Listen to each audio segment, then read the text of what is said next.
External sector అంటే అంతర్జాతీయ వ్యాపారం ఆర్థికాభివృద్ధికి దోహదకారినా కాదా? అంతర్జాతీయ వ్యాపారం ద్వారా మరి అభివృద్ధి చెందుతున్న దేశాలకు, అభివృద్ధి చెందిన దేశాలకు మరి రెండు దేశాలకి లాభదాయకమా కాదా? మరి అభివృద్ధి చెందుతున్నటువంటి దేశాల లోపల అంతర్జాతీయ వ్యాపారం ద్వారా ఏమైనా ఒత్తిడి అనేది ఉంటుందా? అంటే సాధారణంగా వ్యాపారాన్ని మనం ఇక్కడ రెండు రకాలుగా చెప్పవచ్చు. ఒకటి స్వదేశీ, రెండు విదేశీ వ్యాపారం. అంటే స్వదేశీ వ్యాపారం అంటే వస్తు రాశిని, వస్తు సేవలని ఒక దేశ సరిహద్దులలోపు, ఒక దేశం యొక్క సరిహద్దులలోపు, పొలిటికల్ బౌండరీస్ లోపు కొనుగోలు అమ్మకాలు వినిమయం కొనసాగించినట్లయితే దానిని స్వదేశీ వ్యాపారం అంటారు. ఇక విదేశీ వ్యాపారం లేదా అంతర్జాతీయ వ్యాపారం. మరి అంతర్జాతీయ వ్యాపారానికి వచ్చేసరికి ఇక్కడ వస్తు రాశిని, వస్తు సేవలని మరి ఒక దేశం నుండి మరొక దేశానికి లేదా రెండు దేశాల మధ్యన ఎగుమతులు దిగుమతులు మారకం కొనసాగించినట్లయితే దానిని అంతర్జాతీయ వ్యాపారం అంటారు. వాస్తవానికి ఆర్థికాభివృద్ధిని నిర్ణయించే అంశాలలో అంతర్జాతీయ వ్యాపారం కూడా ఒకటి. ఆర్థికాభివృద్ధిని నిర్ణయించే అంశాలలో అంతర్జాతీయ వ్యాపారం కూడా ఒకటి. ఎందుకు అంతర్జాతీయ వ్యాపారాన్ని ఒకటిగా చూపిస్తున్నాం అంటే అభివృద్ధి చెందిన దేశాలన్నీ కూడా అంతర్జాతీయ వ్యాపారం ద్వారా అధిక లాభాలను గడించి సాంకేతిక పరిజ్ఞానాన్ని ఉపయోగించి ఎక్కువ వస్తురాశిని ఉత్పత్తి చేసి ఈ ఉత్పత్తి చేసినటువంటి అదనంగా ఉత్పత్తి చేసినటువంటి వస్తురాశిని అభివృద్ధి చెందుతున్న దేశాలకు, ఇతర దేశాలకి, వెనుకబడిన దేశాలకు ఎగుమతి చేసి వాటిని యొక్క ఆర్థికంగా అవి నిలదొక్కుకోగలిగాయి. మరి మనలాంటి అభివృద్ధి చెందుతున్నటువంటి దేశాలకి తప్పనిసరిగా వస్తురాశిని, వస్తు సేవలని మనం దిగుమతి చేసుకోవాల్సినటువంటి అవసరం ఉంది. కారణం ఏంటి అంటే పెరుగుతున్న అవసరాల దృష్ట్యా, పెరుగుతున్న జనాభా దృష్ట్యా మరి అనేక మంది అర్థశాస్త్రవేత్తలు కూడా అంటే అంతర్జాతీయ వ్యాపారం అనేది వివిధ దేశాల మధ్య కానీ, రెండు దేశాల మధ్య కానీ వస్తు రాశి, వస్తు సేవల ఎగుమతులు దిగుమతులు మారకం కొనసాగించడాన్ని అంతర్జాతీయ వ్యాపారం చెప్తాం. మరి అంతర్జాతీయ వ్యాపారం అనేది ఒక యంత్రంలాగా పనిచేస్తుంది. దేనికి? ఆర్థిక అభివృద్ధికి.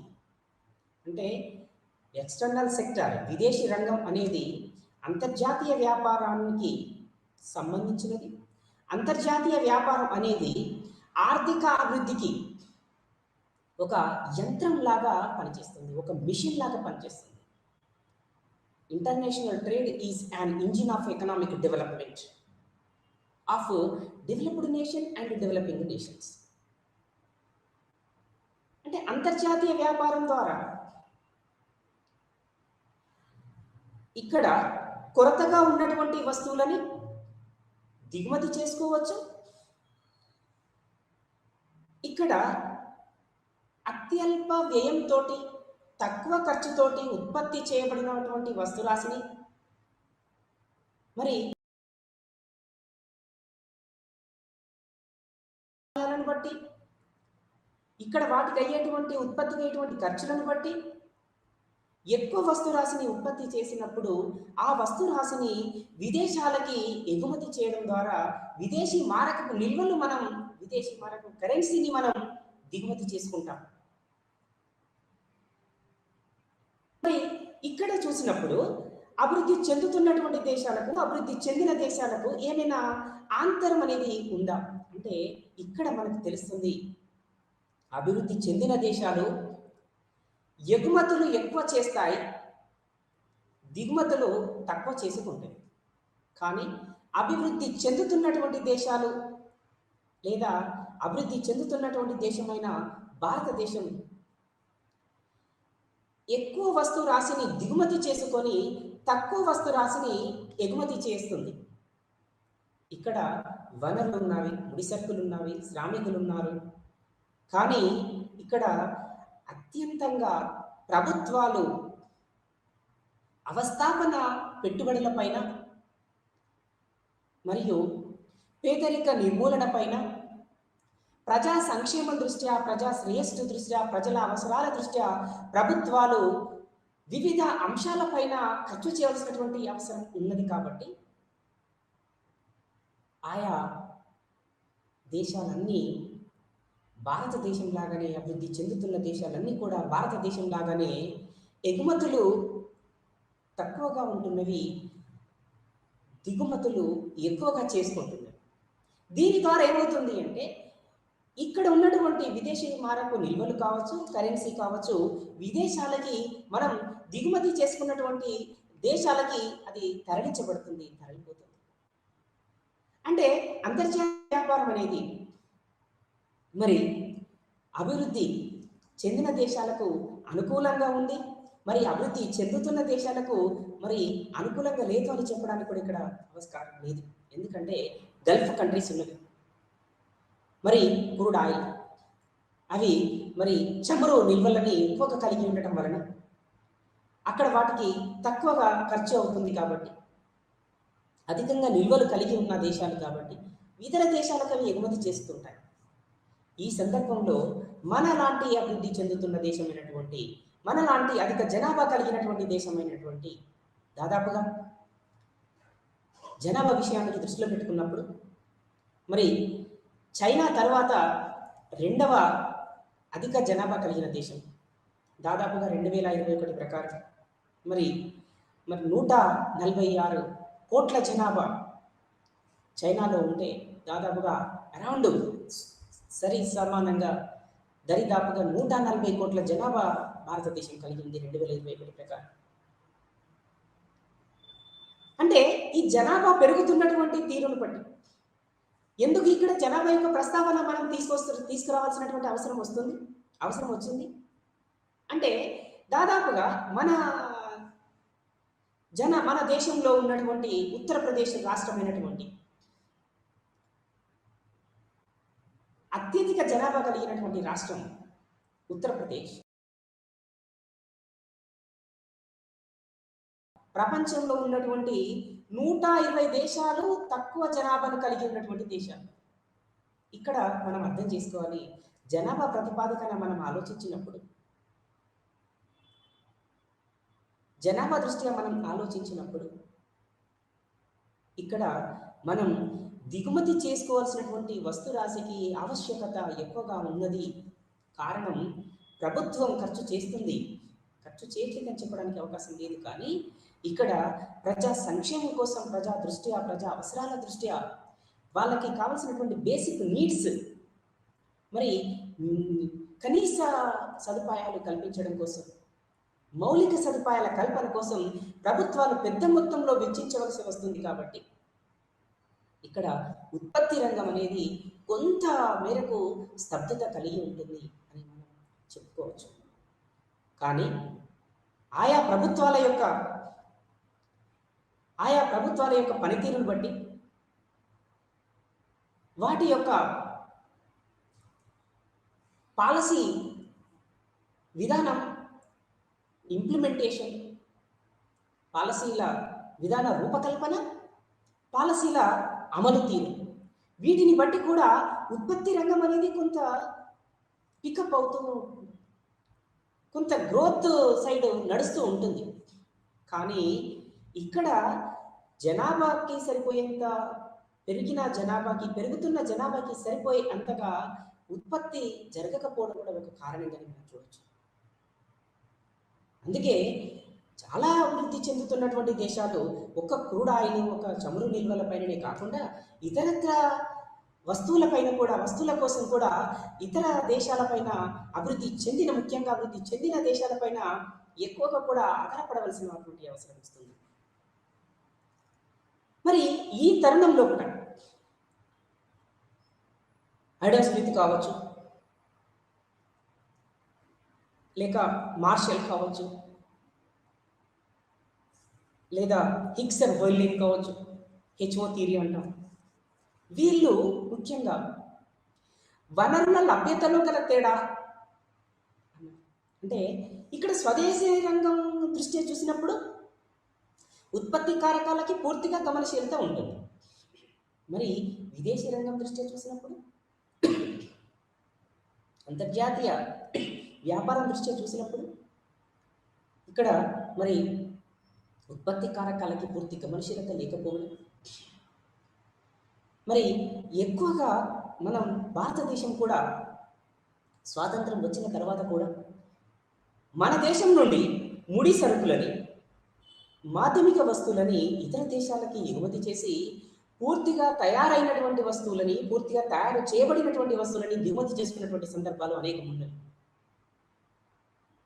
ఇదంతా కూడా ఆయా దేశాల యొక్క ప్రభుత్వాల యొక్క పనితీరు, వాటి యొక్క విధానాలు పరిశీలన, విధానాల అమలు, విధానాల రూపకల్పన మీద ఆధారపడి కూడా ఉంటుంది. అంతేకాకుండా అంతర్జాతీయ వ్యాపారం అనేది ఎక్కువగా ఉండడం వల్ల, అంటే అంతర్జాతీయ వ్యాపారం యొక్క శాతం పర్సంటేజ్ ఎక్కువగా ఉండడం వలన ఎక్కువ విదేశీ మారకం నిల్వలు చేకూరుతాయి. ఎక్కువ విదేశీ మారకం నిల్వలు చేకూరడం వలన ఎక్కువ అభివృద్ధి జరుగుతుంది, ఎక్కువ ఉత్పత్తి జరుగుతుంది, ఎక్కువ ఉపాధి కూడా జరుగుతుంది. అంతేకాకుండా అంతర్జాతీయ వ్యాపారం అనేది ముఖ్యంగా మార్కెట్ల విస్తరణకి, ఎక్స్టెన్షన్ ఆఫ్ మార్కెట్ స్ట్రక్చర్కి దోహదపడుతుంది. తద్వారా ఉపాధి అవకాశాలు మెరుగుపడతాయి, ఉద్యోగిత కల్పన జరుగుతుంది. ఆయా పరిసర ప్రాంతాలలో నివసించేటువంటి ప్రత్యక్షంగా పరోక్షంగా ఉపాధి కల్పన జరిగి అక్కడ ఆ డిపెండెంట్ పీపుల్ ఎవరైతే ఆధారపడి ఉన్నారో, డైరెక్ట్గా ప్రత్యక్షంగా పరోక్షంగా ఆధారపడినటువంటి జనాభా యొక్క తలసరి ఆదాయ స్థాయి, ప్రామాణిక స్థాయిలు మెరుగుపడతాయి. ఇదంతా కూడా అంతర్జాతీయ వ్యాపారం ద్వారా జరుగుతున్నటువంటి ఈ వృద్ధి ఫలాలన్నీ కూడా ఆర్థిక వ్యవస్థని పటిష్టవంతం చేసేటువంటివి. ముఖ్యంగా ఉపాధి అవకాశాలు మెరుగుపడడం, ఉద్యోగ కల్పన జరగడం, తలసరి ఆదాయ స్థాయి, జీవన ప్రమాణ సూచికలు, జీవన ప్రమాణ స్థాయి మెరుగుపడడం, ఇంకా వివిధ దేశాలలో, ముఖ్యంగా కొన్ని దేశాలు శ్రమ సాంద్రత కలిగి ఉంటాయి, మరికొన్ని దేశాలు మూలధన సాంద్రత కలిగి ఉండడం. అంటే ఇక్కడ సాధారణంగా ఉత్పత్తి అనేది 2 పద్ధతుల ద్వారా జరుగుతుంది. ఒకటి శ్రమ సాంద్రత పద్ధతి ద్వారా, 2 మూలధన సాంద్రత పద్ధతి ద్వారా. మరి శ్రమ సాంద్రత పద్ధతి అనేది ఎక్కడ దేనికి ఉపయోగకరమైనది, దేనికి అనుకూలమైనది అంటే మనలాంటి అభివృద్ధి చెందుతున్నటువంటి దేశాలన్నిటికీ కూడా శ్రమ సాంద్రత పద్ధతి అనువైనది. ఎందుకోసం? మరి మనలాంటి దేశాలలో అధిక జనాభా ఉంటుంది, అధిక శ్రామికులు ఉంటారు, శ్రామికులకు యొక్క శాతం పర్సంటేజ్ ఎక్కువగా ఉంటుంది, లభ్యత ఎక్కువగా ఉంటుంది. మరి అదే అభివృద్ధి చెందిన దేశాలలో మూలధనం ఎక్కువగా ఉంటుంది, మూలధన కల్పన ఎక్కువగా ఉంటుంది, మూలధన ద్వారా యంత్ర ఉత్పత్తి ఎక్కువగా ఉంటుంది, అధికంగా ఉంటుంది. కాబట్టి మూలధన సాంద్రత పద్ధతికి అభివృద్ధి చెందిన దేశాలు ప్రాధాన్యతనిస్తే, శ్రమ సాంద్రతకి అభివృద్ధి చెందుతున్నటువంటి దేశాలు ప్రాధాన్యతని ఇవ్వడం జరుగుతుంది. కానీ మూలధనాన్ని ఉపయోగించి ఉత్పత్తి చేయడం మూలాన ఎక్కువ వస్తు రాశిని ఉత్పత్తి చేయడం, ఎక్కువ వస్తు రాశిని అంటే స్వల్ప కాలంలో, అతి అల్ప కాలంలో ఎక్కువ డిమాండ్కు సరిపోయేంత వస్తు రాశిని ఉత్పత్తి చేయడానికి మూలధన సాంద్రత పద్ధతి, మూలధన కల్పన, మూలధనం ద్వారా జరుగుతున్నటువంటి పద్ధతి, ఉత్పత్తి పద్ధతి దోహదపడుతూ ఉంటుంది. ముందుగా మనం చర్చించుకున్నాం అభివృద్ధి చెందిన దేశాలలో, అభివృద్ధి చెందుతున్న దేశాలలో. అభివృద్ధి చెందిన దేశాలకే ఎక్కువ అనుకూలంగా ఉంది అనుకున్నాం. ఇక ఈ ఇటీవలి కాలంలో కూడా అంతర్జాతీయ వ్యాపారంలో కూడా పూర్తిగా ఇంకా అగ్రికల్చర్ ప్రొడక్ట్స్ పైన, అగ్రికల్చర్ ఇన్పుట్స్ పైన ఇంకా అభివృద్ధి చెందినటువంటి దేశాలు, ఎక్కువ కూడా అభివృద్ధి చెందుతున్నటువంటి దేశాలను కొంత ఆర్థికంగా కొంత దోచుకుంటున్నాయని చెప్పొచ్చు. ఒక మాటలో చెప్పాలంటే ఆధునిక నిర్వచనం ప్రకారంగా ఈ అంతర్జాతీయ వ్యాపారం ద్వారా అభివృద్ధి చెందుతున్నటువంటి దేశాలని, అభివృద్ధి చెందినటువంటి దేశాలు ఆర్థికంగా దోచుకోగలుగుతున్నాయి. కానీ ఇది కావాలని జరగట్లేదు, అనుకోకుండానే జరుగుతుంది అనేటువంటి ఒక ఒపీనియన్ కూడా ఉంది, అనేటువంటి ఒక అభిప్రాయం కూడా ఉంది. ఏది ఏమైనా అభివృద్ధి చెందుతున్న దేశాలకి, అభివృద్ధి చెందిన దేశాలకు రెండింటికి కూడా అంతర్జాతీయ వ్యాపారంలో భాగస్వామ్యం, అంతర్జాతీయ వ్యాపారం ద్వారా వస్తువుల ఎగుమతి దిగుమతి అన్నది అనివార్యమైపోయింది. కాబట్టి మార్కెట్ల విస్తరణ, తద్వారా ఉపాధి కల్పన, ఉద్యోగిత కల్పన, తలసరి ఆదాయ స్థాయి, జీవన ప్రమాణ స్థాయి సూచికలు పెరగడం, ఇంకా వనరులు సద్వినియోగంలోకి తీసుకురావడం. అంటే ఎక్కడనైతే ఈ అంతర్జాతీయ వ్యాపారంలో ద్వారా ఎక్కడనైతే ముడి సరుకుల లభ్యత అనేది అందుబాటులో ఉంటుంది, ఎక్కడనైతే వివిధ వస్తురాశిని ఉత్పత్తి చేయడం కోసం ఆ వస్తురాశికి కావలసినటువంటి ముడి సరుకులు, ముడి పదార్థాలు, రా మెటీరియల్ వ్యవస్థాపన అందుబాటులో ఉంటుందో, ఆయా దేశాలు ఆ డిమాండ్ను, అంతర్జాతీయ మార్కెట్లో ఆ వస్తురాశికి ఉన్నటువంటి డిమాండ్ను అంచనా తీసుకొని అక్కడ పూర్తిగా అక్కడ లోకల్ మెటీరియల్స్, రా మెటీరియల్స్, ముడి వనరులు, ముడి సరుకులు, ఈ వీటిని పూర్తిగా కూడా సద్వినియోగంలోకి తీసుకురావడం. అంటే స్థానికంగా ఉన్నటువంటి రా మెటీరియల్ కావచ్చు, ముడి పదార్థాలు కావచ్చు, ముడి సరుకులు కావచ్చు, పూర్తిగా తయారీ కాని వస్తువులు కావచ్చు, అంతర్జాతీయ మార్కెట్లో వాటికి ఉన్న డిమాండ్ను బట్టి ఆ వస్తు రాశిని ఎక్కువగా ఉత్పత్తి చేయడం జరుగుతుంది.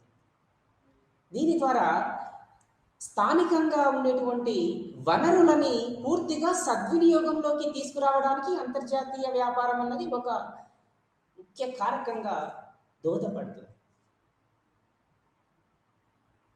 అంతేకాకుండా ఇంకా పోటీతత్వం పెరుగుతుంది. పోటీతత్వం పెరుగుతుంది అంటే ఈ పోటీతత్వం అన్నది, కాంపిటీషన్ స్పిరిట్ దేనికి దోహదపడుతుంది? ఆయా దేశాల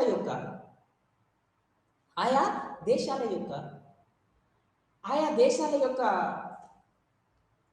పనితీరు, వనరులు కల్పన, వనరుల లభ్యత, అక్కడ మరి నిరపేక్ష వ్యయాలు ఏ విధంగా ఉన్నవి. కాబట్టి ఇప్పుడు మనం చెప్పుకున్నటువంటి అంశాలన్నీ కూడా అంతర్జాతీయ వ్యాపారంలో కూడా వాటి యొక్క అభివృద్ధి చెందిన దేశాలకి, అభివృద్ధి చెందుతున్న దేశాలకి లాభసాటి అనే ధృవీకరిస్తున్నాయి. ముందుగా ఉపాధి కల్పన, ఉద్యోగిత కల్పన, మరి స్థానికంగా ఉండబడినటువంటి వనరుని సద్వినియోగం తీసుకురావడం, తలసరి ఆదాయ స్థాయి, జీవన ప్రమాణ స్థాయిని మెరుగుపరచుకోవడం, ఇంకా అంతేకాకుండా మార్కెట్ను విస్తరించుకోవడం, పోటీతత్వాన్ని అలవర్చుకోవడం, ఈ అంశాలన్నీ కూడా అంతర్జాతీయ వ్యాపారానికి కారణమని చెప్పవచ్చు. దీని ద్వారా ఉత్పత్తి జరిగినటువంటి వస్తురాశిని వివిధ దేశాలకు ఎగుమతి చేసి విదేశీ మారక నిల్వలు గడించినప్పుడు మన దేశాలలో, మనలాంటి అభివృద్ధి చెందుతున్న దేశాలలో ఏ వస్తు రాశిని కొరతగా ఉంది? ఏ వస్తు రాశిని మరి ఉత్పత్తి చేయడానికి అధిక వ్యయం అవుతుంది? అంటే ఇక్కడ సాపేక్ష వ్యయాలు, నిరపేక్ష వ్యయాలు అనేటి ఒక వస్తు రాశిని ఉత్పత్తి చేయడానికి అయ్యేటువంటి నిరపేక్ష వ్యయాలు, సాపేక్ష వ్యయాలు అనేది ఏ విధంగా ఉంది? వాటి యొక్క లభ్యత, వనరుల లభ్యత అనేది ఏ విధంగా ఉన్నది అనే అంశాలు చాలా అంతర్జాతీయ వ్యాపారాన్ని ప్రభావితం చేస్తాయి. శ్రమ సాంద్రత పద్ధతి, మూలధన సాంద్రత పద్ధతి అని ఎంత ప్రభావితం చేస్తుందో, వనరుల లభ్యత అన్నది ఎంతైతే స్థానికంగా లభించేటువంటి సహజ వనరుల లభ్యత అన్నది మరి మూలధనం, మానవ మూలధనం వీటితో పాటుగా మరి వస్తు రాశిని ఉత్పత్తి చేయడానికి అయ్యేటువంటి సాపేక్ష వ్యయాలు, నిరపేక్ష వ్యయాలు కూడా అంతర్జాతీయ వ్యాపారాన్ని ప్రభావితం చేస్తాయి. కాబట్టే అంతర్జాతీయ వ్యాపారాన్ని ఆర్థికాభివృద్ధికి ఒక యంత్రంలాగా పనిచేస్తుంది. దాదాపుగా 2001 ప్రకారం అంతర్జాతీయ వ్యాపారంలో భారతదేశం యొక్క శాతం ఎంత అంటే 0.7% చెప్పవచ్చు. ఇది 2011కు వచ్చేసరికి సుమారుగా 1.7%. 2021కి వచ్చేసరికి ఇది దాదాపుగా సుమారుగా 2.7%గా వ్యాఖ్యానించడం జరుగుతుంది. అరౌండ్ 3% అంతే. అంటే ఈ విధంగా మరి అభివృద్ధి చెందినటువంటి దేశాల యొక్క శాతం చూసినప్పుడు అది అబౌట్ 2 డిజిట్స్లో ఉండడం. అబౌట్ 2 డిజిట్స్లో ఉండడం వల్ల ఇంకా ఇక్కడ మనం కంపారిజన్ చేసుకోవడానికి కూడా అసలు ఇక్కడ సరిపోదు. అంతర్జాతీయ వ్యాపారంలో కూడా మనం చాలా సంవత్సరాలుగా ముడి సరుకులను విదేశాలకు ఎగుమతి చేసి, రా మెటీరియల్స్ని ఎగుమతి చేసి పూర్తిగా తయారు చేయబడినటువంటి వస్తురాశిని మనం దిగుమతి చేసుకుందాం. దీని ద్వారా మన దేశ ఆర్థిక వ్యవస్థకు జరిగినటువంటి నష్టం అంతా ఇంత కాదు అని చెప్పొచ్చు. దాంట్లో భాగమే పబ్లిక్ లా 480. లాస్ట్ క్లాస్లో మనం డిస్కస్ చేశాం. పబ్లిక్ లా 480, PL 480 అంటారు. ఇది ఒక నెగోషియేషన్. దేనికి అంటే అమెరికాకి ఇండియాకి మధ్య జరిగినటువంటి ఒక ఒప్పందం, ఒక కాంట్రాక్ట్. దీని ప్రకారంగా ఆహార నిల్వలు, ఆహార ధాన్యాలు, మనకు కావాల్సినటువంటి రైస్ కావచ్చు, వీట్ కావచ్చు, ఇంకా ఆహార నిల్వలు అమెరికా మన దేశానికి దిగుమతి చేస్తుంది. అంటే అప్పుడు మనకు ఆహార నిల్వలని మన దేశ జనాభాకి సరిపోయేంత ఆహార నిల్వలు కూడా మన దేశంలో లేవు అన్నమాట. కాబట్టి అంతర్జాతీయ వ్యాపారం పైన మనం ఆధారపడడం అనేది అనివార్యమైపోయింది. కాబట్టి మన దేశాన్ని జనాభాకి సరిపోయేటువంటి ఆహార నిల్వలు అందించాలి అంటే అంతర్జాతీయ వ్యాపారం కూడా అనివార్యమే. అది లాభదాయకమా కాదా అన్నది సెకండరీ. కాబట్టి ప్రతి దేశానికి కూడా అంతర్జాతీయ వ్యాపారంలో భాగస్వామ్యం అవడం అన్నది కీలకమైపోయింది.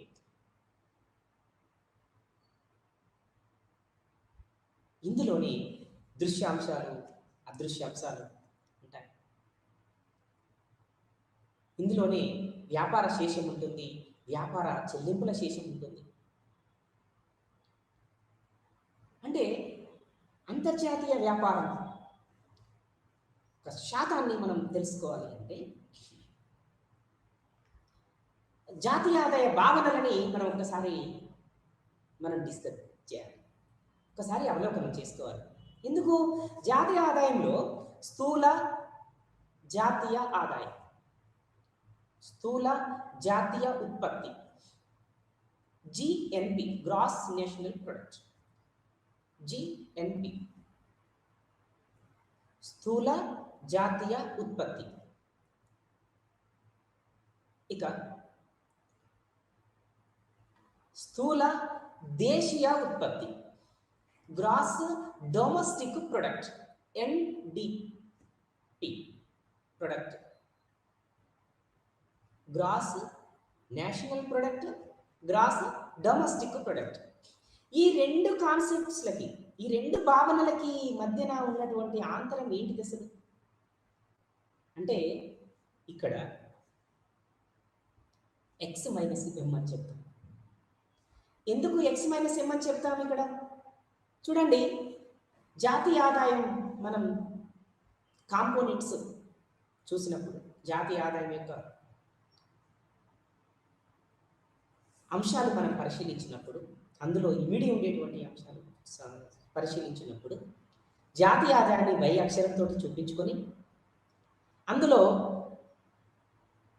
ఇమిడి ఉన్నటువంటి అంశాలన్నింటినీ కూడా C plus, I plus, G plus, X minus ఎన్గా పిలుస్తాం. అంటే వైని జాతీయ ఆదాయం అని, సిని మొత్తం వినియోగం ఇది ఒక సూచిక,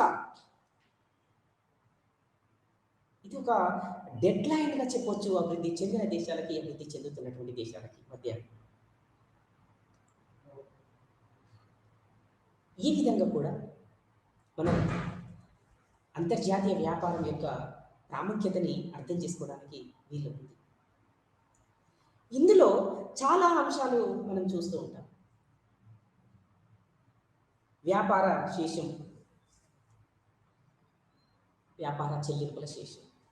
మరి వ్యాపార శేషంలో కూడా ఇది రెండు దేశాల మధ్యన జరుగుతున్నటువంటి ఎగుమతుల దిగుమతులకి, వాటి యొక్క విలువలకి మధ్యన ఉన్నటువంటి తేడా, దీన్నే వ్యాపార శేషం. ఇది జస్ట్ ఎక్స్ మైనస్ ఎంగా చెప్తాం. వ్యాపార శేషం ఈజ్ ఈక్వల్స్ ఎగుమతుల విలువ మైనస్ దిగుమతుల విలువ, ఎక్స్ మైనస్ ఎంగా చెప్తాం. ఇందాక మనం చెప్పుకున్నాం. దీన్ని చెల్లింపుల వ్యాపార శేషం, వ్యాపార శేషం. అంటే ఇక్కడ పూర్తిగా కూడా ఎగుమతుల శాతం ఎక్కువగా ఉండి, ఆయా దేశాల యొక్క ఎగుమతుల శాతం ఎక్కువగా ఉండి, ఎక్కువగా హెచ్చు స్థాయిలో ఎగుమతి చేసినట్లయితే ఆ దేశాలకి అంతర్జాతీయ వ్యాపారం అనుకూలమైనది, అనుకూల వ్యాపార శేషంగా చెప్పుకుంటాం. లేదు, దిగుమతులు తక్కువగా ఉండి మరి ఎగుమతులు ఎక్కువగా ఉన్నట్లయితే, హెచ్చు స్థాయిలో దిగుమతులు ఉండి మరి అల్ప స్థాయిలో ఎగుమతులు ఉన్నట్లయితే అది ప్రతికూల వ్యాపార శేషం అని చెప్పుకుంటాం. ఇంకా రెండు సమానమైనట్లయితే దాన్ని అది బ్యాలెన్స్గా చూస్తూ ఉంటాం. అంటే అభివృద్ధి చెందుతున్నటువంటి దేశాలలో ఇది సాధ్యం కాదనే చెప్పుకోవచ్చు. కాబట్టి ఇక్కడ వ్యాపార శేషం లోపల మరి వ్యాపారం అనేది రెండు దేశాలకి సంబంధించినటువంటిది. ఈ రెండు దేశాలు కలిసి వివిధ వస్తురాశిని ఎగుమతులు దిగుమతులు చేసుకున్నప్పుడు ఆ దేశాల మధ్య ఆ దిగుమతి స్థాయిల మధ్యన ఉండేటువంటి తారతమ్యం, తేడానే వ్యాపార శేషంగా మనం పిలుస్తాం. దీనిని ఎక్స్ మైనస్ ఎంగా చెప్తాం. దీనికి తోడు చెల్లింపుల శేషం, వ్యాపార చెల్లింపుల శేషం. ముందుగా వ్యాపార శేషాన్ని బ్యాలెన్స్ ఆఫ్ ట్రేడ్ అంటే ట్రేడ్ అని పిలిస్తే, వ్యాపార చెల్లింపుల శేషాన్ని వ్యాపార బ్యాలెన్స్ ఆఫ్ పేమెంట్స్గా చెప్పుకుంటాం.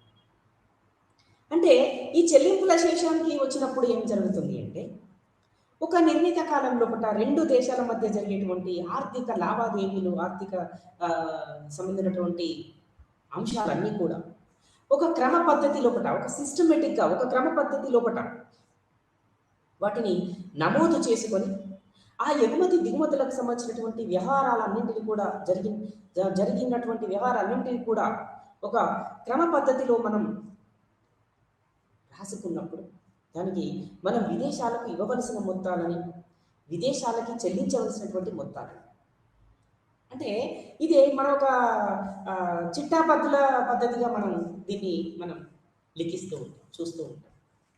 అంటే వ్యాపార శేషం, వ్యాపార చెల్లింపుల శేషం. వ్యాపార చెల్లింపుల శేషంలో కూడా మరి ఇక్కడ ఒక చిట్టా పద్ధతి అయితే ఏదైతే డెబిట్ సైడ్, క్రెడిట్ సైడ్ ఏ అంశాలు తీసుకుంటాము, ఎగుమతులు దిగుమతులు, ఇతరత్ర అంశాలు, దృశ్యాంశాలు, అదృశ్యాంశాలు, అంటే ఈ అంశాలకు సంబంధించినటువంటి అన్నీ కూడా ఈ వ్యాపార చెల్లింపుల శేషంలో ఇమిడి ఉంటాయి. దృశ్యాంశాలు, అదృశ్యాంశాలు.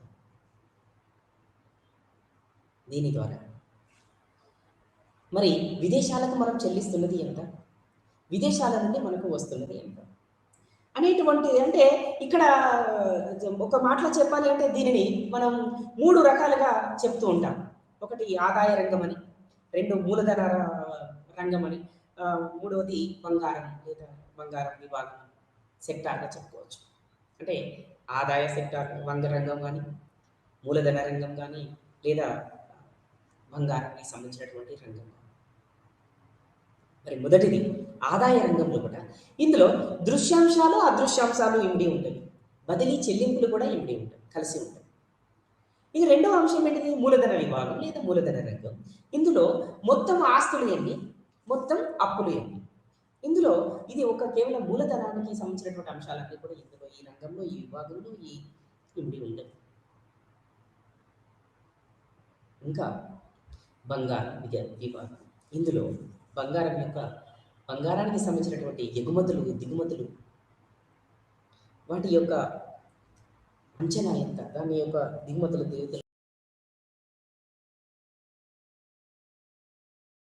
వ్యాపార చెల్లింపుల శేషంలో కలిసి ఉంటుంది. ఈ వ్యాపార చెల్లింపుల శేషం లోపల మొత్తం కూడా ఇరు దేశాలకు సంబంధించినటువంటి లావాదేవీలన్నిటినీ ఒక చిట్టా పద్ధతి లోపల మనం రాస్తూ ఉంటాం. విదేశాల నుండి మనకు రావాల్సినది, విదేశాలకి మనం చేసేటువంటి చెల్లింపులు ఎంత, విదేశాల నుండి మనకు వచ్చి రావాల్సినటువంటి ఆదాయం ఎంత, ఈ రెండింటికి మరి బ్యాలెన్స్ అవుతుందా, మరి ఎంత చెల్లింపుల శేషం ఉంటుంది, బ్యాలెన్స్ చేస్తున్నాము లేదా అనేటువంటి అంశాలు కూడా ఇందులో ఇమిడ్చుకొని ఉంటాయి. ఇంకా ఇది ఈ రెండు భాగాలలో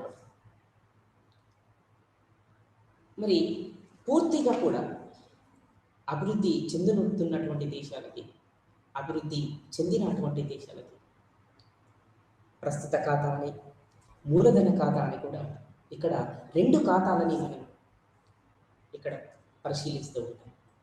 వీటి ఆధారంగా కూడా మరి చెల్లింపుల శేషంలో కూడా, వ్యాపార చెల్లింపుల శేషంలో కూడా మరి ఎంత మేరకు మనం అనుకున్నటువంటి లక్ష్యాన్ని చేరుకోగలిగాం అనేటువంటి అంశాలన్నీ కూడా వీటిలో ఇమిడి ఉంటాయి. దాదాపుగా స్వాతంత్రం వచ్చినప్పటి నుండి మరి దాదాపుగా 1965, 1970 వరకు కూడా, అంటే ఈ అంశాలన్నీ కూడా మరి మన దేశానికి అనుకూలమా ప్రతికూలమా అని మనం అధ్యయనం చేస్తున్న సందర్భంలో దాదాపు వ్యాపారం, అంతర్జాతీయ వ్యాపారంలో కూడా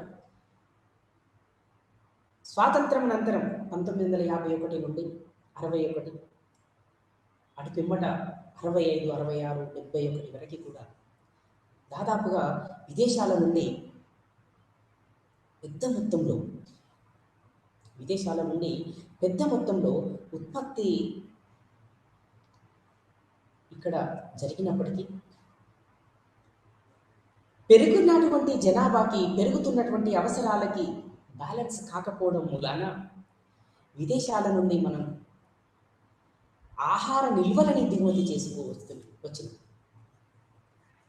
అంటే మూలధన వస్తువులు కావచ్చు, యంత్ర పరికరాలు కావచ్చు, యంత్ర పనిముట్లు కావచ్చు, వీటిని దిగుమతి చేసుకోవడం ద్వారా ఆర్థిక వ్యవస్థకి కొంత అనుకూలమైనటువంటి రిజల్ట్స్ ఉంటాయి. ఎందుకోసం అంటే వీటి ద్వారా ఉత్పత్తి రంగాన్ని పటిష్టవంతం చేయడం జరుగుతుంది. ఎందుకంటే కావాల్సినటువంటి సాంకేతిక పరిజ్ఞానం, కావాల్సినటువంటి యంత్ర పరికరాలు, ఆధునిక పనిముట్లు, ఆధునిక యంత్ర ద్వారా ఉత్పత్తి అన్నది దేశ ఆర్థిక వ్యవస్థని పటిష్టం చేస్తుంది. కానీ మరి మనలాంటి అభివృద్ధి చెందుతున్నటువంటి దేశాల లోపల అధిక జనాభా సమస్య, ఇతరత్ర సాంఘిక సమస్యలు, రాజకీయ సమస్యలు, ఆర్థిక సమస్యలు, మరి ఇవి ప్రభుత్వాలని మరి వాస్తవానికి కొంత సంఖ్యలతోటి బంధించే విధంగానే ఉన్నవి అని చెప్పొచ్చు. అంటే ఎందుకు ఇక్కడ ఈ పదం మనం ఎందుకు వాడడం జరుగుతుంది అంటే, దాదాపుగా ఈ సమస్యల కోసం ప్రభుత్వాలు చేసేటువంటి పెట్టుబడి, వ్యయం, ఖర్చు చాలా పెద్ద మొత్తంలో చేస్తున్నాయని చెప్పచ్చు. ఇలా పెద్ద మొత్తంలో ఖర్చు చేయడం ద్వారా ఉత్పత్తి రంగమైనటువంటి దానికంటే అత్యంత కీలకమైనటువంటి రంగాలన్నీ కూడా ఏం చేయబడుతున్నాయి అంటే వెనుకకు నెట్టివేయబడుతున్నవి. వెనుకకు నెట్టివేయడం ద్వారా ఆ దేశాల యొక్క, ఆ రంగాల యొక్క మరి అభివృద్ధి ఫలాలు అవి సద్వినియోగంలోకి తీసుకురాలేకపోతున్నాయి. ఇంతకాలం ఆ ప్రభుత్వాలు జనాభా నియంత్రణ, సాంఘిక సమస్యలు, ఆర్థిక సమస్యలు, రాజకీయ సమస్యలు వీటి చుట్టే వారి ప్రభుత్వాల యొక్క శక్తి అంతా కేంద్రీకృతం కాన్సన్ట్రేట్ కావడం వలన ఇంకా మరొక అత్యంత తీవ్రమైనటువంటి సమస్య పేదరికం, నిరుద్యోగం, ఇంకా మరొక సమస్య ఆదాయ అసమానతలు, ముఖ్యంగా ఫుడ్ ఇన్ఫ్లేషన్.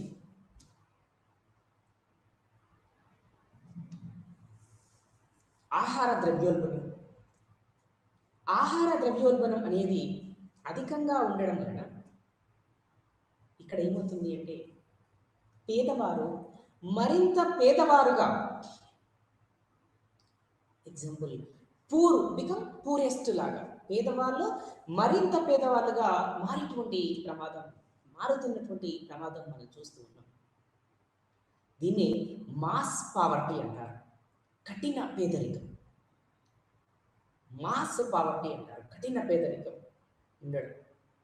ఇది కూడా అత్యంత ప్రమాదకరమైనటువంటి అంశం. దీనికి తోడు మనలాంటి దేశాలు మూలధనం కొరతగా ఉండడం, సాంకేతిక పరిజ్ఞానం అల్పంగా ఉండడం, వనరుల అల్ప వినియోగం, మరి మానవ మూలధనం తక్కువగా ఉండడం, ఈ అంశాలన్నీ కూడా మనలాంటి అభివృద్ధి చెందుతున్నటువంటి దేశాలని ఇంకా ఏం చేస్తున్నాయంటే వెనుకకు నెట్టివేస్తుంది. కాబట్టి అంతర్జాతీయ వ్యాపారం లోపల అభివృద్ధి చెందిన దేశాలతో పాటుగా అభివృద్ధి చెందుతున్నటువంటి దేశాలన్నీ కూడా మరి ముఖ్యంగా ఎగుమతుల స్థాయిని పెంచుకోవడం కోసం, దిగుమతుల స్థాయిని శాతం తగ్గించుకోవడం కోసం అభివృద్ధి చెందుతున్నటువంటి దేశాలు చేసే ప్రయత్నం చాలా ఇక్కడ ఆర్థిక వ్యవస్థలకి ఒక రకంగా ఒక సవాలుగా మారిందని చెప్పవచ్చు. ఎందుకు ఇక్కడ ఇంత సవాలుగా మారిందని చెప్పవచ్చు అంటున్నాం? సాంఘిక వ్యవస్థాపక పెట్టుబడులు, సాంఘిక అవస్థాపన మూలధన పెట్టుబడులు, వీటిపైన అంటే ప్రభుత్వాలు, రోడ్డు, రవాణా, విద్యుత్, communication, banking, health, education, insurance, finance, త్రాగునీరు, సాగునీరు, గృహ కల్పన, ఉపాధి కల్పన, వీటి కోసం పెద్ద మొత్తంలో పెట్టుబడి చేయవలసినటువంటి అవసరం. తద్వారా అంతర్జాతీయ వ్యాపారంలో కొంత దీని యొక్క రిజల్ట్ కొంత స్తబ్దతకి దారితీస్తుందని చెప్పవచ్చు. కాబట్టి అభివృద్ధి చెందినటువంటి దేశాలు దీనిని ఇంకా క్యాష్ చేసుకుంటున్నవి, దీనిని ఇంకా కూడా అవి ఎక్కువగా కూడా ఈ సమస్యల ద్వారా అభివృద్ధి చెందుతున్నటువంటి దేశాలు ఏ విధంగానైతే ఆర్థికంగా ఇంకా నష్టపోతున్నవో, ఇటువంటి అంశాలు, ఇటువంటి సమస్యలకు బేస్గా తీసుకొని అభివృద్ధి చెందినటువంటి దేశాలు ఇంకా ఈ సమస్యలను ఆధారంగా చేసుకొని ఇంకా అభివృద్ధి చెందుతున్నటువంటి దేశాలను ఇంకా దోపిడీ చేస్తున్నాయని చెప్పొచ్చు. ముఖ్యంగా అంతర్జాతీయ సంస్థలైనటువంటి వరల్డ్ ట్రేడ్ ఆర్గనైజేషన్ కావచ్చు, ఇంకా ఇంటర్నేషనల్ మానిటరీ ఫండ్ కావచ్చు, వరల్డ్ బ్యాంక్ కావచ్చు, ఎంతో కొంత మానిటర్ చేస్తూనే వస్తున్నవి అభివృద్ధి చెందిన దేశాలను.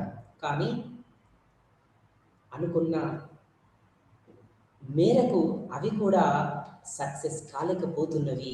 అందుకే ఆధునిక అర్థశాస్త్రవేత్తల యొక్క అభిప్రాయం, అభివృద్ధి చెందుతున్నటువంటి దేశాలని, అభివృద్ధి చెందిన దేశాలు అంతర్జాతీయ వ్యాపారంలో ఎంతో కొంత దోచుకుంటూనే ఉంటాయి, దోపిడీకి గురవుతూనే ఉంటాయి. ఎంతో మేరకు దోపిడీ అయినప్పటికీ కూడా ఇది కావాలని జరగట్లేదు, అనుకోకుండానే జరుగుతుంది అని ఒక ఒపీనియన్, ఒక అభిప్రాయం చెప్పడం మనం చూసాం, మనం చదువుకున్నాం. ఈ విధంగా అంతర్జాతీయ వ్యాపారం లోపల మరి స్థానికంగా ఉండబడినటువంటి వనరులని పూర్తిగా సద్వినియోగంలోకి తీసుకురాగలిగినట్లయితే అక్కడ ఉపాధి అవకాశాలు మెరుగుపడతాయి. ఎప్పుడైతే ఉపాధి పెరుగుతుందో, ఎప్పుడైతే ఉద్యోగిత పెరుగుతుందో అప్పుడు జీవన ప్రమాణ స్థాయి పెరుగుతుంది, అప్పుడు తలసరి ఆదాయ స్థాయి పెరుగుతుంది. తలసరి ఆదాయ స్థాయి, తలసరి జీవన ప్రమాణ స్థాయి ఎప్పుడైతే పెరగడం మొదలు పెడుతుందో అప్పుడు వాళ్ళు వినియోగ స్థాయి లోపట, మరి పొదుపు స్థాయి లోపట కీలకంగా మారతారు. అందుకే మనలాంటి అభివృద్ధి చెందుతున్నటువంటి దేశాలలో డిమాండ్ అనేది చాలా తక్కువగా ఉంటుందని చెప్పొచ్చు. కీన్స్ ఎప్పుడూ అదే మాట వ్యాఖ్యానిస్తూ ఉంటాడు. అభివృద్ధి చెందుతున్నటువంటి దేశాలు చాలా అల్పంగా ఉంది సమిష్టి డిమాండ్. ఇక్కడ ఉత్పత్తి కారకాల లభ్యత, శ్రామికులు, మూలధనం, భూమి వ్యవస్థాపన, వీటి యొక్క లభ్యతలో చిన్న చిన్న తారతమ్యాలు ఉండవచ్చు. కానీ ఈ దేశాల లోపల మూలధనం కొరత అన్నది అధికంగా ఉంది. మూలధనం కొరత అన్నది అధికంగా ఉండడానికి ముఖ్య కారణం ఏంటి మరి అంటే, ఇక్కడ మనం ప్రత్యేకంగా డిస్కస్ చేయాల్సినటువంటి అంశం ఏంటిది అంటే, పెరుగుతున్నటువంటి జనాభా, ఇతరత్ర సాంఘిక ఆర్థిక సమస్యలు, అవస్థాపన పెట్టుబడులు, కల్పన. దీని ద్వారా ఏమవుతుంది అంటే ఆయా దేశాలు ఇంకా అనుకున్నటువంటి ప్రగతిని సాధించలేకపోతున్నవి. ముఖ్యంగా అభివృద్ధి చెందినటువంటి దేశాలు అంతర్జాతీయ మార్కెట్లో ఏ వస్తు రాశికి ఎంత డిమాండ్ ఉంది, ఎక్కువ డిమాండ్ ఉంది, డిమాండ్ ఫోర్కాస్టింగ్, డిమాండ్ని అంచనా వేసి డిమాండ్ను అంచనాకు తగ్గట్టుగా వస్తు రాశిని ఉత్పత్తి చేసి అంతర్జాతీయ మార్కెట్లోకి ఆ వస్తు రాశిని వాళ్ళు విడుదల చేయడం, ఎగుమతులు చేయడం ద్వారా అవి ఇంకా ఎక్కువగా కూడా వృద్ధి సాధించడానికి దోహదపడుతూ వస్తున్నది అంతర్జాతీయ వ్యాపారం. అందుకే అంతర్జాతీయ వ్యాపారం లోపల మరి ముఖ్యంగా ఇది ఆర్థిక అభివృద్ధికి ఒక యంత్రం లాగా పనిచేస్తుంది అని చెప్పుకున్నాం. మరి అంతర్జాతీయ వ్యాపారం లోపల ఉత్పత్తి కారకాల లభ్యత కావచ్చు, వస్తువులకు ఉత్పత్తికి అయ్యేటువంటి నిరపేక్ష వ్యయాలు కావచ్చు, లేదా ఇతరత్ర ఉత్పత్తి కారకాలు కావచ్చు, మరి ఇవన్నీ కూడా ఆయా దేశాల యొక్క మరి అంతర్జాతీయ వ్యాపార స్థాయిని ప్రభావితం చేస్తాయి. మనం ఇందాక డిస్కస్ చేశాం, 2001 ప్రకారంగా 0.7% అంతర్జాతీయ వ్యాపారంలో భారతదేశం యొక్క వాటా. అంటే అధిక వాటా కలిగి ఉండడం అభివృద్ధికి సూచిక, అల్పంగా ఉండడం ఆర్థిక అభివృద్ధికి ఇదొక నిరోధకంగా మారుతూ ఉంటుంది. ఆర్థిక అభివృద్ధికి ఇదొక ఆటంకంగా, నిరోధంగా మారుతూ ఉంటుంది. కాబట్టి ఆయా దేశాలు ఎక్కువగా మరి దేనికి ప్రాధాన్యత ఇస్తున్నవి అంటే అంతర్జాతీయ వ్యాపారం. అందుకే ఇక్కడ మనం డిస్కస్ చేసాం, స్థూల జాతీయ ఆదాయం లేదా స్థూల జాతీయోత్పత్తి మరియు స్థూల దేశీయోత్పత్తి, ఈ రెండింటికి మధ్యన ఉన్నటువంటి ఆంతరం ఏంటి, గ్యాప్ ఏమైనా ఉందా, నికర విదేశీ మూలధనం అంటే ఏమిటిది, నికర విదేశీ పెట్టుబడి అంటే ఏమిటి, X-M. ఈ అంశాలన్నింటినీ కూడా మనం పరిగణలోకి తీసుకోండి. అంటే దాదాపుగా ప్రపంచంలో ఆర్థికంగా ఒక దేశం మరొక దేశంపై ఆధారపడక తప్పదు. ఎందుకు ఆధారపడక తప్పదు? ఏ దేశం కూడా స్వయం స్వలంబన, స్వయం సమృద్ధి సాధించలేదు స్వతహాగా. కాబట్టి ప్రతి దేశం కూడా ఏదో ఒక సందర్భంలో, ఏదో ఒక ఉత్పత్తి రంగంలో, ఏదో ఒక అంశం పైన పరస్పర సహకారం కానీ, లేదా ఇతర దేశాలతోటి ఆధారపడటం కానీ, కనెక్టివిటీ ఇవి సంపాదించుకోవడం కానీ అనివార్యమే. కాబట్టి మరి ప్రతి దేశం కూడా ఆర్థిక సంబంధాలు ఇతర అభివృద్ధి చెందిన దేశాలు, అభివృద్ధి చెందుతున్న దేశాలతోటి ఆర్థిక సంబంధాలు కొనసాగించవలసిందే. ఎందుకోసం అంటే ఏ దేశం కూడా స్వతహాగా స్వయం సమృద్ధి సాధించలేదు. అది సాధ్యం కాదు. అంతర్జాతీయ వ్యాపారం లోపల మరి ప్రతి దేశం కూడా భాగస్వామ్యం కావలసిందే. ఇది అనివార్యం. ఎందుకంటే ఇందాక మనం మాట్లాడుకున్నాం పబ్లిక్ లా 480 అనేది. అప్పుడు మనకు మన దేశం ఎటువంటి ఆహారపు కొరత అనేది ఉంది ఇక్కడ అంటే ఇక్కడ మాస్ పావర్టీ అన్నది అప్పుడే పీక్ స్టేజ్లో ఉంది. మరి ఈ పావర్టీ దిశగా, ఈ అన్ఎంప్లాయ్మెంట్ దిశగా మనం అంటే ఈ రెండు అంశాలని మనం చాలా సులభంగా ఈజీగా చూడడానికి అవకాశం లేదు. ఎందుకంటే ఈ పావర్టీ అండ్ అన్ఎంప్లాయ్మెంట్ రెండు కూడా number and tail of a coin. ఇవి బొమ్మ పురుసు లాంటివి. ఒకటి ఎడమ వైపు ఉంటే మరొకటి కుడి వైపు ఉంటుంది. అందుకే ఈ రెండింటిని మనం నిర్వచించేటప్పుడు ఏం చెప్తామంటే ఒక వ్యక్తిని చూపిస్తూ he's poor because he's unemployed అని చెప్తూ ఉంటాం. అదేవిధంగా మరొక వ్యక్తిని చూపించినప్పుడు he's unemployed because he's poor అని చెప్తూ ఉంటాం. అంటే ఒక వ్యక్తి పేదవాడుగా ఉన్నాడు, అసలు అందుకు కారణం ఏంటంటే అతను నిరుద్యోగి. ఇక ఒక వ్యక్తి నిరుద్యోగిగా ఉన్నాడు, అందుకు గల కారణం ఏంటి అంటే అతను పేదవాడు కాబట్టి. అంటే పేదరికం, నిరుద్యోగం ఇవి రెండు కూడా ఒకే నాణానికి ఉన్నటువంటి బొమ్మ పరుసు లాంటివి. ఇవి ఎప్పుడు కూడా ఆర్థిక వ్యవస్థని ప్రభావితం చేస్తుంటాయి. సాధారణంగా అభివృద్ధి చెందుతున్నటువంటి దేశాలు అన్నీ కూడా త్వరితగతిన అభివృద్ధిని సాధించడం కోసం, వనరులని వినియోగంలోకి తీసుకురావడం కోసం మానవ మూలధన కల్పనని చేయవలసినటువంటి అవసరం చాలా ఉంది. ఏ దేశం కూడా స్వయం సమృద్ధి సాధించలేదు స్వతహాగా. ప్రతి దేశం కూడా పరస్పరం సహకరించుకోవాల్సిందే. మరి అందుకే మనం ఇప్పుడు ఒక మాట చెప్పుకున్నాం, గల్ఫ్ కంట్రీస్ ఎక్కువ కూడా చమురు నిల్వలు కలిగి ఉన్నవి. ఒక చమురు నిల్వలను పట్టునే అవి అధికమైనటువంటి ఖ్యాతిని గడించాయి. కానీ మరి మిగిలినటువంటి వస్తురాశి ఉత్పత్తిలో, మిగిలినటువంటి వస్తురాశిని అవి దిగుమతి చేసుకోవడంలో అవి కూడా ఇతర దేశాల పైన ఆధారపడినవి.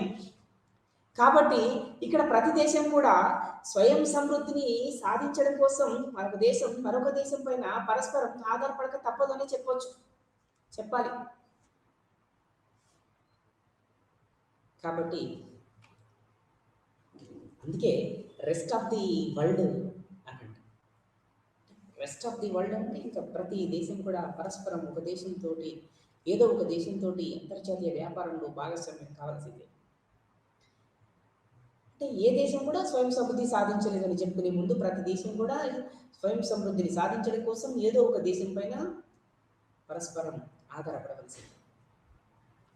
అంతేకాకుండా అంతర్జాతీయ వ్యాపారం అభివృద్ధి చెందిన దేశాలు అధిక వాటాన్ని కలిగి ఉంటే, అభివృద్ధి చెందుతున్నటువంటి దేశాలు అల్ప వాటాను కలిగి ఉన్నాయి. ఇది అభివృద్ధి చెందిన దేశాలకు అనుకూలమైతే, అభివృద్ధి చెందుతున్నటువంటి దేశాలకు ప్రతికూలంగా మారుతుంది. దాని ద్వారా అభివృద్ధి చెందినటువంటి దేశాలు వాటి యొక్క మార్కెట్లను విస్తరించుకుంటూ వివిధ అంశాల ద్వారా అభివృద్ధి కార్యక్రమాలు అంటే ఏవైతే అనుబంధ వ్యయాలు ఉన్నాయో, మరి ఉత్పత్తికి దోహదపడేటువంటి వ్యయాలు ఉన్నాయో, వాటిని ఇంకా అభివృద్ధి చేసుకుంటూ ముందుకు వెళ్ళవలసినటువంటి ఆవశ్యకత చాలా ఉంది. అందుకే యంత్రాలు, యంత్ర పరికరాలు, ముడి పనిముట్లు ఇవన్నీ కూడా ఈ అధికంగా మూలధన సాంద్రత కలిగినటువంటి దేశాలలోనే ఎక్కువగా ఉన్నవి. అక్కడనే ఎక్కువ వస్తురాశిని ఉత్పత్తి చేయడానికి కూడా వీలవుతుంది. కానీ మరి మనలాంటి దేశాలలో ఎక్కువ శ్రమ ఉంది, ఎక్కువ శ్రామికులు ఉన్నారు, శ్రామికుల శాతం ఎక్కువగా ఉంది, శ్రమ సాంద్రత ఎక్కువగా ఉంది. కాబట్టి మనలాంటి దేశాలలో శ్రామికులను ఉపయోగించి, శ్రమ సాంద్రతను ఉపయోగించి వస్తు ఉత్పత్తి జరగాలి. ఇది మనకు అనుకూలం. కానీ మరి అలా జరగడం కూడా ఇది ఒక లేట్ ప్రాసెస్ లాగా మనం చూడవలసినటువంటి సందర్భం ఉంటుంది. దీని ద్వారా మనం అనుకున్నటువంటి లక్ష్యాన్ని చేరుకోలేమనేటువంటి ఒక అవగాహన కూడా మనం చూడొచ్చు. కాబట్టి అన్ని దేశాలు కూడా అంతర్జాతీయ వ్యాపారంలో భాగస్వామ్యం కావలసింది. ఏ దేశం స్వయంగా స్వయం సమృద్ధి సాధించలేదు. ప్రతి దేశం కూడా ఏదో ఒక అంశం కోసం ఇతర దేశాలపైన ఆధారపడటం తప్పదు. ఇది ఈ ఆధునిక ప్రపంచం, ఈ ఆధునిక వ్యవస్థ దీనిని ఎక్కువగా ప్రభావితం చేసింది. ఇందులో భాగంగానే అభివృద్ధి చెందుతున్నటువంటి దేశాలు మరి అభివృద్ధి చెందిన దేశాలకు ఒక రకంగా ఒప్పందాలు చేసుకుంటూ అంతర్జాతీయ వ్యాపారంలో పార్టిసిపేట్ భాగస్వామ్యం అవుతున్నాయి. అయితే కొంత మేరకి అభివృద్ధి చెందుతున్నటువంటి దేశాలకి కొంత మేరకి మరి ఉత్పత్తిలో ఇతర అంశాలపైన కొంత నష్టం జరిగినప్పటికీ మరి ఇక్కడ ఒక స్థూలంగా ఒక విశాలంగా ఆర్థిక వ్యవస్థల యొక్క పనితీరును మనం పరిశీలించినప్పుడు అంతర్జాతీయ వ్యాపారం అనేది ఆయా ఆర్థిక వ్యవస్థలకి ఒక మిషన్, ఒక ఇంజిన్ లాగా, ఒక యంత్రం లాగా పనిచేస్తుందని చెప్పొచ్చు. అలా పనిచేయడం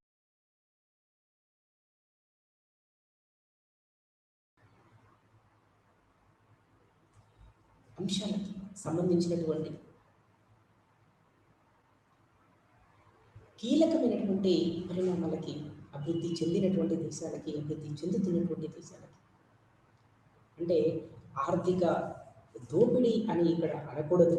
కానీ అభివృద్ధి చెందినటువంటి దేశాలు ఇంకా బలమైనటువంటి శక్తివంతమైనటువంటి దేశాలుగా ఏర్పడటానికి మనలాంటి అభివృద్ధి చెందుతున్న దేశాలు కూడా కొంత దోహదపడుతున్నవి అని చెప్పొచ్చు. అంతర్జాతీయ వ్యాపారం ద్వారా పరస్పర సహకారం అనివార్యం. అంతర్జాతీయ వ్యాపారంలో భాగస్వామ్యం కూడా అనివార్యం. ఎందుకోసం? స్వయం సమృద్ధిని సాధించడం కోసం. ఏ దేశం స్వతహాగా అభివృద్ధిని సాధించలేదు కాబట్టి. Thank you.